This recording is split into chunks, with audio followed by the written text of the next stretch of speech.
Unless you've been living under a rock, you have probably come across words like cryptocurrency, blockchain, or Bitcoin. The crypto space has seen some massive successes from its lackluster origins, and it has become a trillion-dollar industry. In this video, we are going to discuss the mysterious birth of cryptocurrencies and whether or not you should invest your money in them.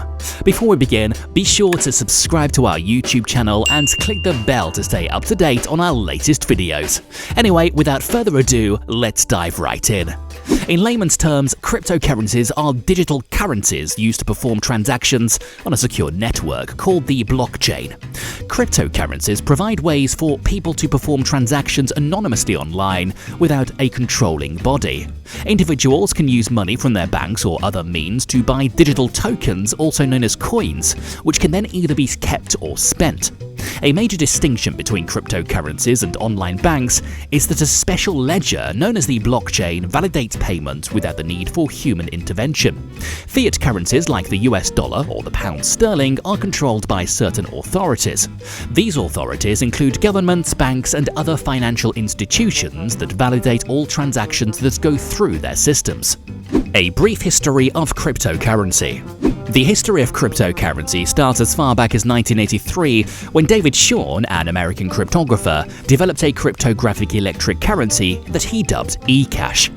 12 years later, eCash led to the creation of DigiCash. DigiCash was the first cryptographic electronic payment that encrypted all data relating to cash withdrawals from banks. Its goal was to make currency untraceable by the issuing bank, government, or other third parties. This idea became the foundation of the cryptocurrency revolution. After the global financial crisis of 2008, many believed that digital currencies made more sense. Fiat currencies were losing their value so fast, and many Americans were left with little to survive on. A lot of companies, especially financial ones, went bankrupt, and it seemed like the perfect time to introduce a better alternative to the conventional currency. In 2009, Satoshi Nakamoto, an individual or group whose identity is still unknown to this day, created the flagship cryptocurrency called Bitcoin. He released a white paper before its official launch in 2009, where he stated its goal and explained its underlying technology. Bitcoin's goal was to enable its users to make encrypted payments which are decentralized without any financial institutions monitoring it.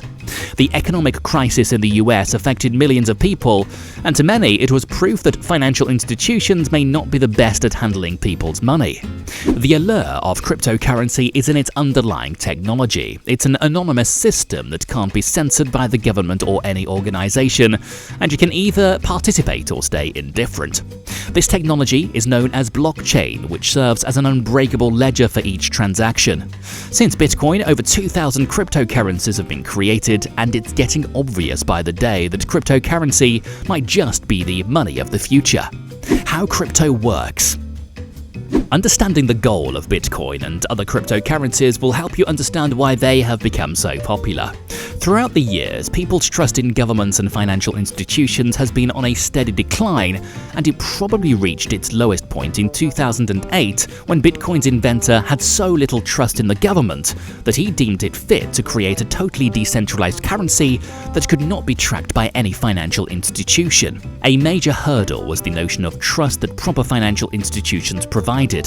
Nakamoto's answer to this was the blockchain. It's a complex system of recording information in a way that makes it difficult or even impossible to change, hack, or cheat the system. The information stored in these linked blocks is encrypted and arranged chronologically for reference purposes. This technology takes away the need for a third party to be involved in any contract, and it allows for peer-to-peer transactions. Also, every cryptocurrency has what is known as a wallet, where one can store coins after purchase. These wallets allow for the transfer of money from one user to the other. The blockchain network, in collaboration with miners, helps validate transactions using lots of computing power. Blockchain made it possible to create a system that is free of the troubles found in financial institutions. Crypto mining. Mining is the process that maintains the blockchain's ledger. There is a network of miners who have the responsibility of recording each transaction on the blockchain network. Recording transactions on a computer is a relatively easy task, but the Bitcoin network intentionally makes the process quite difficult. The transaction is time-consuming, which is how the network prevents people from exploiting the system and giving themselves more money by spoofing transactions. The blockchain allocates enough time for miners to properly validate a transaction. The network will have enough time to vet each block before it is added to the overall blockchain. When a majority of miners reach a consensus, the new block is added to the entire blockchain network. Miners don't just work to verify transactions by adding blocks to the distributed network, they do so because they get rewarded by the system. As these miners work, they increase the number of bitcoins and other cryptocurrencies in circulation. People who became rich from crypto.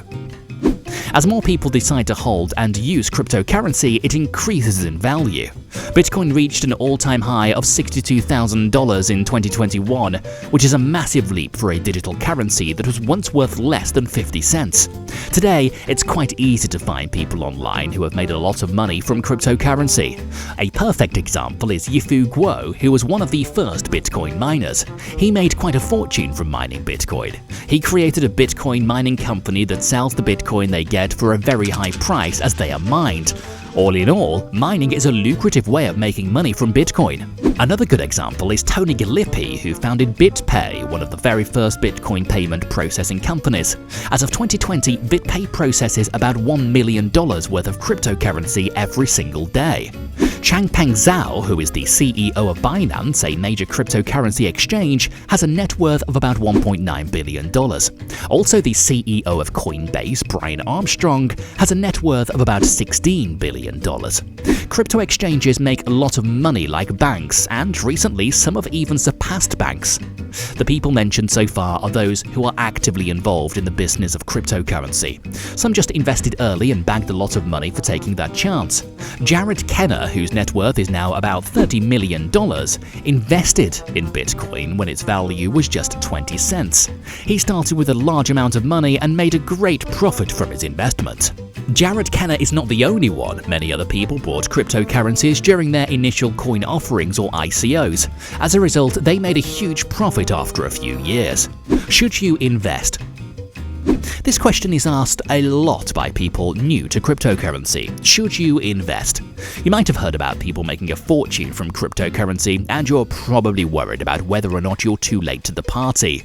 The truth is, there is a possibility that one can become a millionaire from trading cryptocurrency. You just have to be aware of the risks that come with dealing with digital currency. The cryptocurrency market is very volatile, which means that the price of coins or tokens can rise or fall drastically, depending on various factors. A great way of making money in the crypto market is by investing early. The price of Bitcoin might be too large to consider investing in it, but that shouldn't stop you from checking it out. There are a lot of other cryptocurrency coins and tokens that are cheap, but proper research has to be carried out on said cryptocurrencies because there have been several instances of people creating coins just to gain funds from the public and then disappearing into thin air. If you want to be more involved in the crypto market, you can pick up training materials or watch cryptocurrency trading videos. Trading cryptocurrency works like foreign exchange trading. You trade different pairs in the market and you predict its movement. It may take a while, but when you eventually learn to predict the market, you should be able to make some money. Joining an engaging crypto community can also help you easily stay up to date with important information on everything happening in the cryptocurrency industry. The market cap of cryptocurrency is still relatively small compared to many other industries. This means that cryptocurrency still has a long way to go if it's going to solidify its place as the currency of the future. The impact cryptocurrency has had on the financial sector is one that has never been seen before. Several people still believe that it's something that will soon fail, like the infamous dot-com bubble of the early 2000s. Regardless, it's something that everyone should know about. Well, that's it for this video on the rise of cryptocurrency. Remember to like this video and let us know if you believe cryptocurrency is going to become mainstream in the comments below. Also, if you haven't already, be sure to subscribe to the channel and click the bell icon to be notified whenever we make new videos. As always, thanks for watching, and we hope to see you in our future videos. Until next time.